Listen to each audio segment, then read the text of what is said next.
Basic Electricity and Semiconductor Devices Standard 11. Chapter 1st, Semiconductors Material. There are three types of material: conductors, semiconductor and insulator. All metals are conductors. Example: silver, copper, aluminum, etc. These are conductors. And silicon, germanium, these are semiconductor. Glass, rubber, cotton, wood, these are insulator. Now conductor means that conduct electricity, means which have good electrical conductivity. There is easily flow of electrons. There is a flow of current, easily flow of current in metals, means in conductors. And semiconductor where in which conductivity lies in between semiconductor and insulator. And semiconductor behave as insulator at 0 degree temperature, but as temperature increases their conductivity increases. That means resistivity decreases with increase of temperature, means that they have negative temperature coefficient of resistance, NTC, negative temperature coefficient of resistance. As temperature increases their conductivity increases. म्हणजे तापमान वाढलं, temperature वाढलं की त्यांची सेमीकंडक्टरची conductivity ही काय होते, increase होते. म्हणजे त्यांच्यामधून हा फ्लो लवकर होतो, करंटचा, इलेक्ट्रॉन लवकर फ्लो होतात. increases as temperature increases conductivity increases.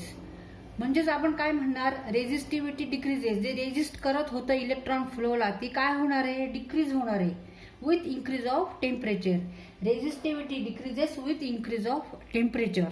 म्हणजे they have, semiconductor have negative temperature coefficient of resistance, NTC. म्हणजे त्यांची रेझिस्टिव्हिटी काय होणार आहे, डिक्रीज होणार आहे. जसं टेम्परेचर वाढू त्यांची रेझिस्टिव्हिटी म्हणजे फ्लो ऑफ इलेक्ट्रॉन्सची ला जी रेझिस्टिव्हिटी असते, जे रेझिस्टन्स असतं ते काय होणार आहे, डिक्रीज होणार आहे. म्हणजे त्यांच्यामधून पटकन फ्लो होणार आहे करंट, इलेक्ट्रॉनचा फ्लो हा लवकर होणार आहे. जसं टेम्परेचर वाढेल, जसं तापमान वाढेल तसं सेमीकंडक्टरमध्ये फ्लो ऑफ इलेक्ट्रॉन्स, करंट हा लवकर होईल. म्हणून काय म्हणायचं, semiconductor have negative temperature coefficient of resistance, NTC. आणि सेमीकंडक्टर हे behave like insulator at 0 degree temperature. म्हणजे खूप कमी तापमान आहे हे 0 डिग्री. त्या तापमानाला सेमीकंडक्टर कसे असतात, तर इन्सुलेटर सारखे असतात. इन्सुलेटर म्हणजे काय, की ज्याच्यामधून करंट हा फ्लो होत नाही, म्हणजे इलेक्ट्रॉनचा फ्लो होत नाही. म्हणजे semiconductor as a insulator at 0 degree temperature. म्हणजे 0 डिग्री तापमानाला ते सेमीकंडक्टर हे इन्सुलेटर सारखे असतात. पण टेम्परेचर वाढवलं तर त्यांची रेझिस्टिव्हिटी काय होते, कमी होते. म्हणजे त्यांच्यातून फ्लो होतो करंटचा, इलेक्ट्रॉनचा. म्हणजे त्यांना निगेटिव्ह टेम्परेचर कोइफिशियंट आहे ऑफ रेझिस्टन्स आहे, NTC. आता तेच कंडक्टरच्या बाबतीत काय होतं, जर टेम्परेचर वाढवलं तर इथे काय होणार आहे, ह्यांची कंडक्टिव्हिटी मात्र इथे डिक्रीज होते. इथे कंडक्टरच्या बाबतीत काय होतं की टेम्परेचर वाढवलं तर ह्यांची कंडक्टिव्हिटी कमी होते. म्हणजे रेझिस्टन्स काय होणार आहे, रेझिस्टिव्हिटी काय होणार आहे, इन्क्रीज होणार आहे. Conductivity decreases with increase of temperature. म्हणजेच they have positive temperature coefficient of resistance. Now in conductor, conductivity decreases as temperature increases. म्हणजे टेम्परेचर वाढलं तर कंडक्टिव्हिटी यांची काय होणार आहे, कंडक्टरची कमी होणार आहे, डिक्रीज होणार आहे. Means resistivity increases with increase of temperature. Resistivity means resistance to flow of current increases with increase of temperature. म्हणजे टेम्परेचर जर वाढलं तर यांची कंडक्टिव्हिटी कमी होणार. They have positive temperature coefficient of resistance, PTC. आणि इन्सुलेटरच्या बाबतीत काय, resistivity decreases with increase of temperature. In conductor, free electrons are charge carriers. In semiconductor, free electron and holes are charge carriers. And in insulator, charge carriers are absent. Conductor contains large number of free electrons while insulator contains or no absent of free electrons.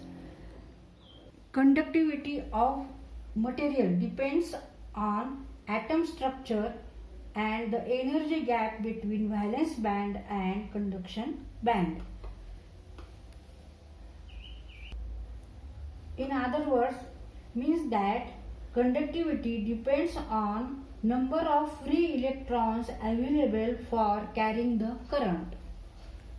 आता कंडक्टरच्या item मध्ये म्हणजे silver, copper, ॲल्युमिनियमच्या item मध्ये भरपूर free electrons असतात, म्हणून ह्याच्यामध्ये conduction होतं लवकर, इलेक्ट्रिसिटी लवकर पास होते.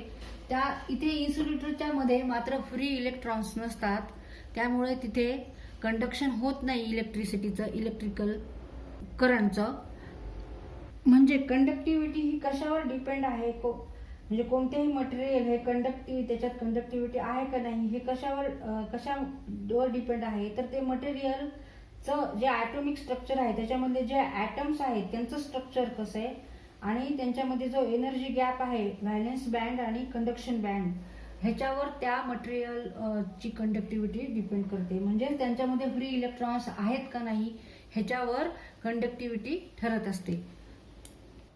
आता आपण ॲटॉमिक स्ट्रक्चर कसं आहे ते आता शिकू आपण.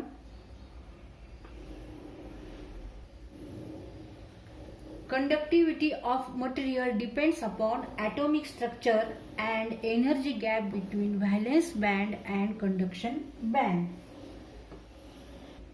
Atomic structure. Now what is atom? Atom म्हणजे काय?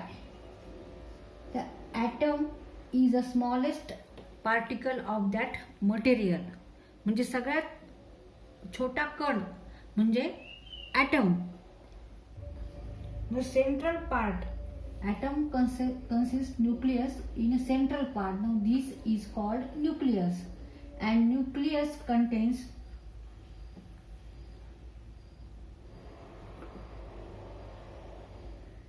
तर ॲटमचा जो सेंटर पार्ट असतो त्याला काय म्हणतात, न्यूक्लियस. आणि ह्या न्यूक्लियस मध्ये प्रोटॉन आणि न्यूट्रॉन्स असतात आणि ह्या न्यूक्लियसच्या भोवती इलेक्ट्रॉन हे फिरत असतात.